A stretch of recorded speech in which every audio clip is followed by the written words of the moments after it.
Good afternoon, everyone, and welcome. I'm Susan Checkow-Lusignan, Director of Marketing and Program Development for the Friends and Foundation of the Rochester Public Library.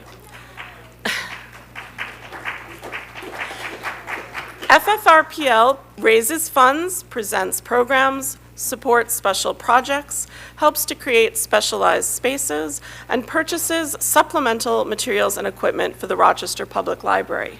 We welcome you to the second review as part of our Fall 2022 Book Sandwiched In series. We do ask that you please silence your cell phones at this time, and we do have just a few items for our housekeeping today. You'll notice that we don't have our tripod and iPad set up. FFRPL has just purchased new recording equipment for this auditorium so that our live stream videos can be broadcast directly to the library's YouTube channel. Both the live stream videos and our edited videos with closed captioning, which are posted a few weeks after each review, will be significantly improved in quality for both sound and the visuals. And we're proud to make this new equipment available for the library's use as well year-round. Masks are recommended but not required in the library at this time, and we do have some masks for anyone who wants one on the back table. If you are having difficulty hearing at any time during the program, please just raise your hand and we can adjust the volume. To access the induction loop in the auditorium, please set your hearing aid to the T switch. Our thanks go to those who help fund programs like these through FFRPL, the dedicated FFRPL committee members who curate and organize these events, our guest speakers and artists who graciously share their time and talents with us, the library staff who help with our setup and production, and the thousands of people who attend each year. Today's review is of the New York Times bestselling memoir, Left on 10th, A Second Chance at Life by Delia Ephron. Delia Ephron has written screenplays for movies, novels for adults and teenagers, books of humor, and essays. Her journalism has appeared in the New York Times, Oprah Magazine, Vogue, More, The Wall Street Journal, and the Huffington Post. Ephron also collaborated with her older sister Nora on the play Love, Loss, and What I Wore, which ran for over 2.5 years off-Broadway, played in cities across the U.S. and across the world. When describing Left on 10th, author Joanna Rakoff says, Ephron writes with singular transparency of her treatment for leukemia, but she is at heart a writer naturally drawn to light who finds joy and humor even in life's darkest corners. This wonderful memoir is an ode to the enduring power of love and friendship. Our reviewer today is Dr. Pradyumna Phatak, who is the Division Chief of Hematology and Medical Oncology and the Medical Director for the Lipson Cancer Institute. He is also the Chair of Medicine at Rochester General Hospital. Please join me in welcoming Dr. Phatak to the podium.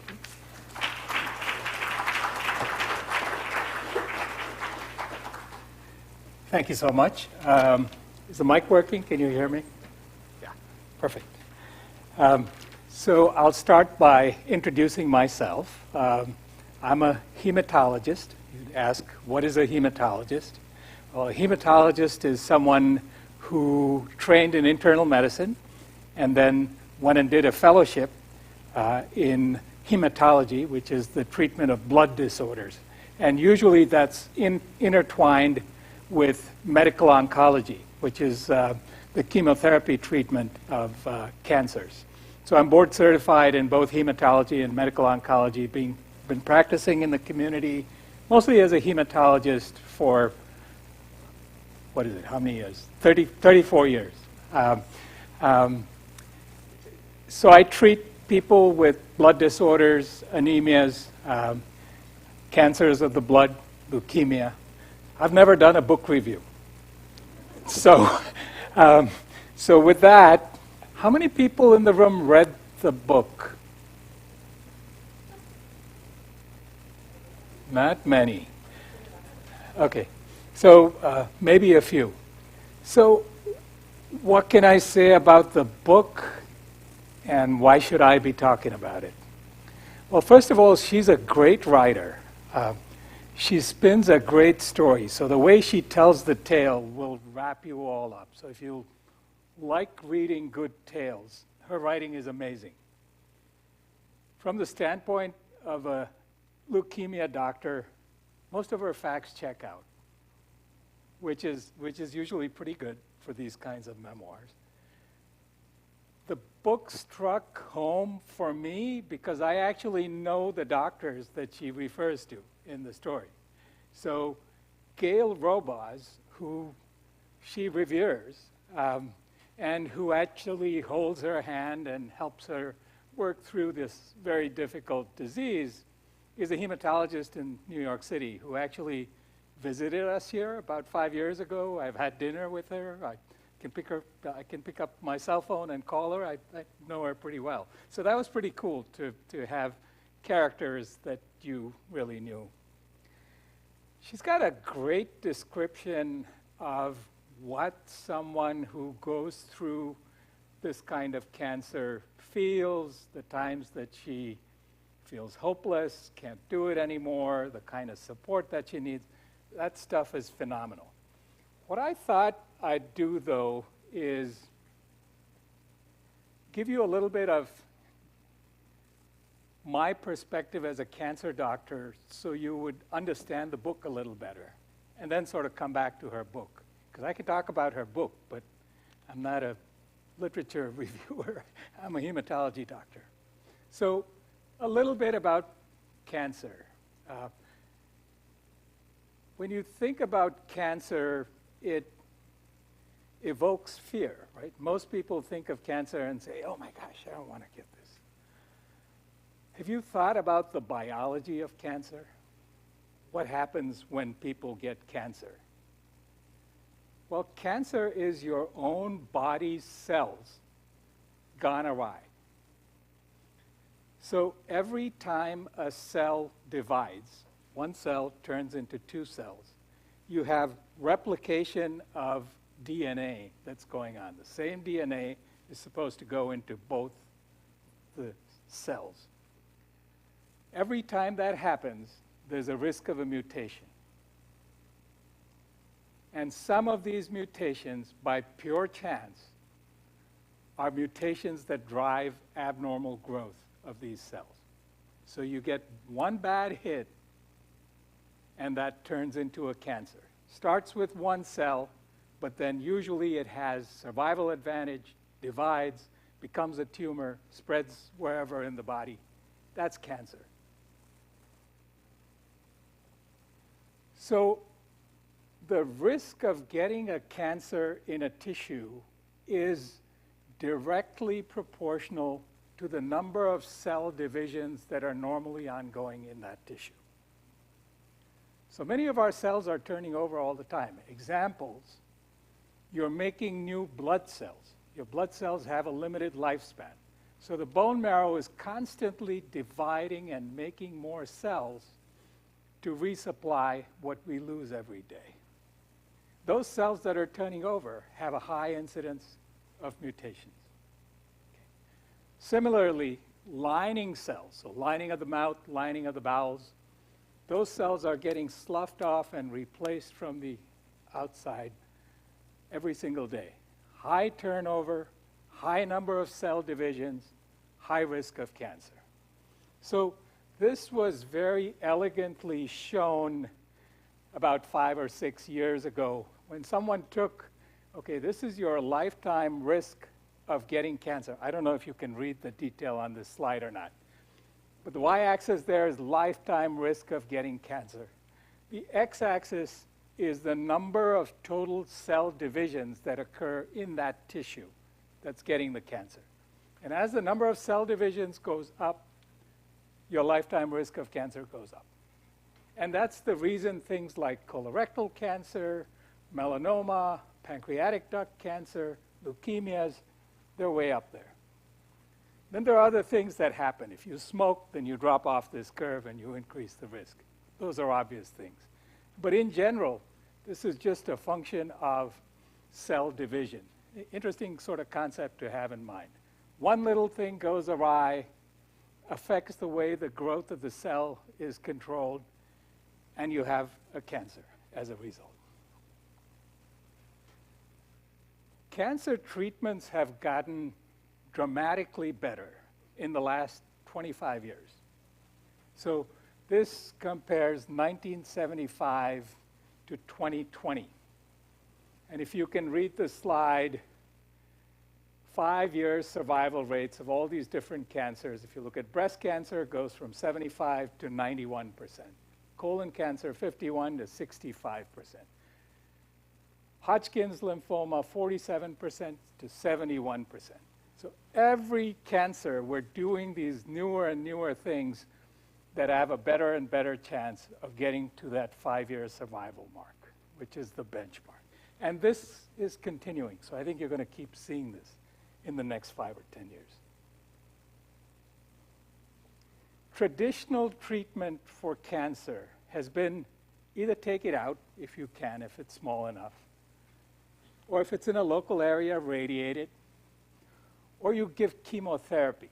Chemotherapy is archaic. Chemotherapy just kills all dividing cells.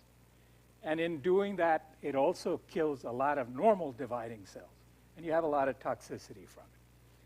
Understanding the biology of how simple genetic mutations can turn on switches and turn on cancers has allowed us to develop very specific targeted treatments. And that's made a huge difference for many cancers. So this is, I would call it, the era of personalized cancer treatments. Striking example of this story, there's a kind of leukemia called CML, or chronic myelogenous leukemia. Great example of a disease that's caused by a single driver mutation. So this is one mutation, BCR-ABL, that leads to the transcription of a new enzyme. It's a kinase that drives the growth of the cell. So once they figured this out in the 60s and 70s. In 2001, we had a specific inhibitor that blocks this kinase. It's like turning off a switch. So before 2001, CML was a horrible disease.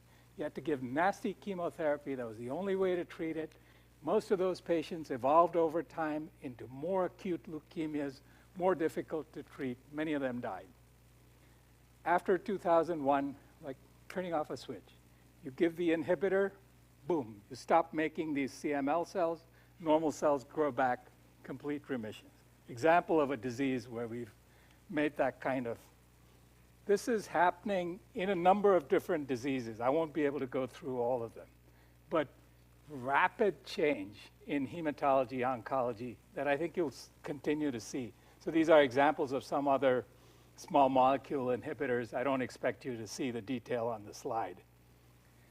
And people are making antibodies that serve specific functions. So it's easy to make an antibody that's directed at anything these days. So you can pick an antigen that's specific to the cancer, make an antibody to it, and then you're only hitting the cancer cell. You aren't hitting any normal cells. And so those things have caught on as well.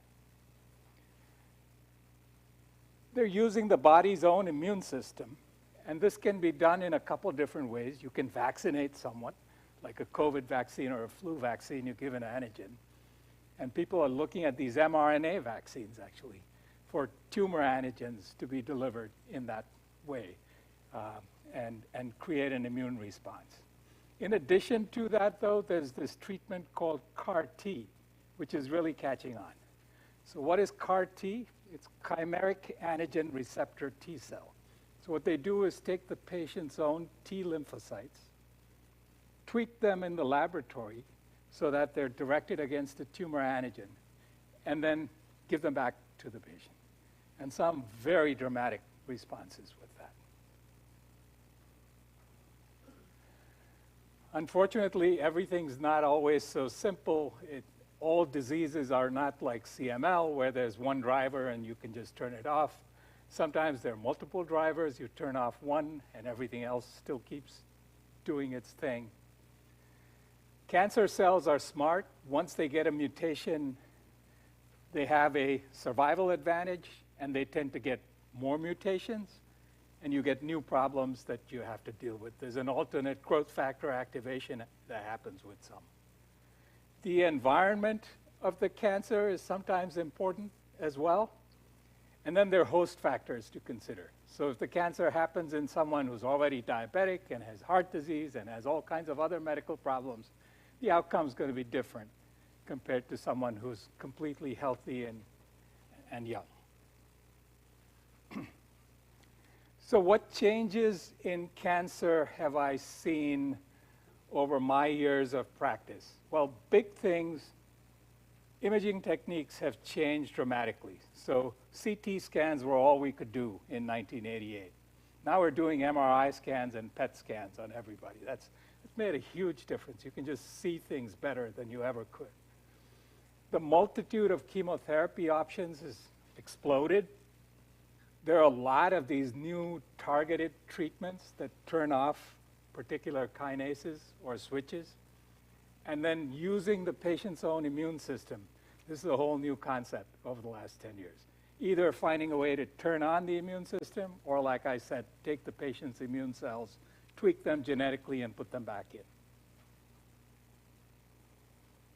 So my predictions for the next less than a decade: traditional chemotherapy will be archaic. It'll be old. We'll say, how crazy was that we gave people all these poisons? Treatments will be directed to specific molecular defects in cancers. Many treatments will be oral. You won't need to give them IV. It'll just be a pill. And costs will be through the roof, because the people who are making these they're not doing it for nothing. They're making tons and tons of money on these new products. The cost of cancer care keeps going up every year. Why? Well, when I first started practice, lung cancer was almost like a death sentence. Now I have first line, second line, third line, fourth line treatments. We're keeping people alive for 2 years more than we did. Well, who's going to pay for all that? Cost of cancer care is going up. Okay, so enough of my spiel, and back to Delia and her book. The story is interesting. She experiences cancer in her life in multiple different ways. So her sister Nora gets leukemia. She's told that she needs a bone marrow transplant. It would be one of the ways she could survive it. Delia is actually an HLA match, which is what they're looking for when they're looking for matches. She's a sibling and she's an HLA match. Gee, that's perfect. She could be a donor. But when they check her blood, she's got large red blood cells. Delia doesn't tell us what that is, but she has an underlying stem cell disorder. So she has an underlying problem with her bone marrow. They won't use her as a donor for her sister.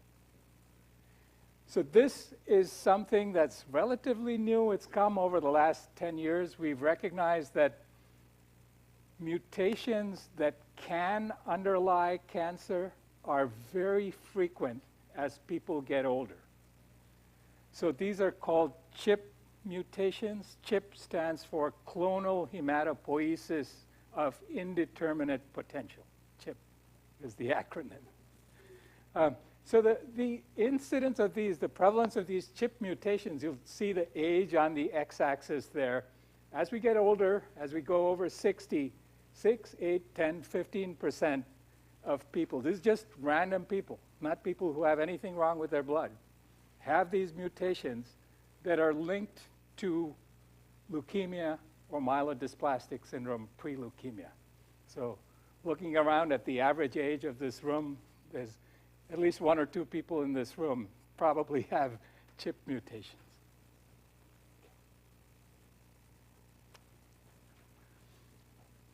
So then, years later, after her husband has passed, she has a new partner, new support. She actually does get acute leukemia. So she, in my mind, had the precursor to acute leukemia. She was told she had large red blood cells. That's all the book says. But she had pre-leukemia. And one fine day, she goes to Dr. Robos for her follow-up visit, and indeed, it's leukemia. And Dr. Robos offers her this treatment. Delia makes a lot of this treatment. This is actually just a variation on a treatment that we've used for leukemia for many, many years. So it's not as novel as she makes it out to be. Yes, it's a new way to package those drugs. And this subsequently got approved by the FDA after Delia joined this as a clinical trial. The drug is called Vyxeos, and we've used it too to treat certain kinds of acute leukemia. Yes, it works, but it is conventional chemotherapy. It knocks you down, and that's what she describes. She's in the hospital for a month. She has a horrible time with it. She eventually recovers. She gets a remission. And then her disease relapses. And when leukemia relapses like that, a stem cell transplant becomes the only real hope of long-term survival. So yes, it's a legitimate hope for cure. The risks and toxicity can be nasty, though. Delia is quite lucky. She finds a donor. She finds some random person who is an exact HLA match to her own HLA match. Now, this, for better or worse, is an ethnic phenomenon. So if your ethnicity is unusual, it is much less likely that you will find an HLA match because it's genetics. You just don't have that same likelihood. So overall, there's probably about a 30% chance, if you look at the whole population, if you just go out there and say, do I have a match in the registry? 30%. She found a match. She got a transplant. She had a hard time after it. She had side effects. There was a time when she said, I'm done. I can't take this anymore. And she had two strong supporters. It was her husband, her second husband, and it was Dr. Robos, who said, give me another couple of days, and if you're not better, then we'll give up. And then at the end of those 2 days, she was slightly better, and she said, give me another couple. You need someone like that behind you, because you got to have that push. People just throw up their hands otherwise. And when someone throws up their hands, I've seen this over and over again, it's done. They usually don't make it. So I think it's very real, what she writes about, what she feels, and how she describes it. So lessons to take away from today. Understand a little bit about the basics of cancer. It's your own cells that have gone rogue. The risk of cancer is directly proportional to the risk of mutations happening as cells divide. Hope and support treatments, support systems are extremely important. So we need good treatments, but at the same time, we need someone who can hold the patient's hand and someone who can keep their hope up. And Delia brings that out in a wonderful way. And so hats off to the doctors who pulled this off for Delia, because not everybody makes it through that way. She lived to write about it in such a wonderful way. So it's a great book, brought it together for me. I've got to say, I liked the book a lot, and so I thought, I got to go back and read Syracusa, because that's really what made her famous. That's the novel that she became famous on the back of. I found the writing in that just as good, but it didn't hit me in the same way, because it wasn't real. It's pure fiction. So if you like her style and you like fiction, you'll like Syracusa, but Syracusa was not for me. This one hit close to home because it was describing reality. So I think I'll stop with that.